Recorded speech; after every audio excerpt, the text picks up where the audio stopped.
Hello everyone! In this virtual lab, let's recall what is elastic and plastic deformations.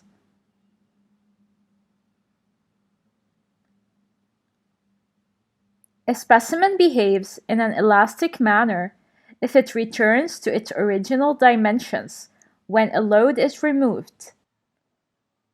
So let's load these specimens and then unload them. Which specimen has elastic deformation?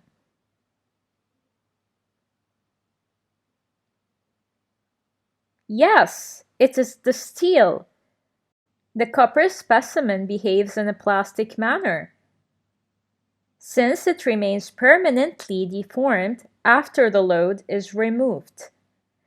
So there's two behaviors, the elastic and the plastic behaviors, and the point between these two behaviors is called the elastic limit.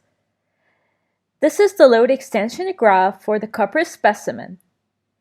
This region from 0 to 18 newtons represents a straight line obeying Hooke's law. At this point, at 18 newtons, the copper specimen reaches its elastic limit.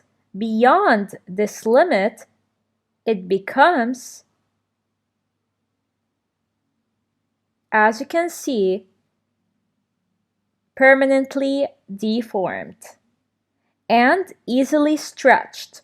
So if we remove the load after the elastic limit has been reached, the specimen will have a permanent extension.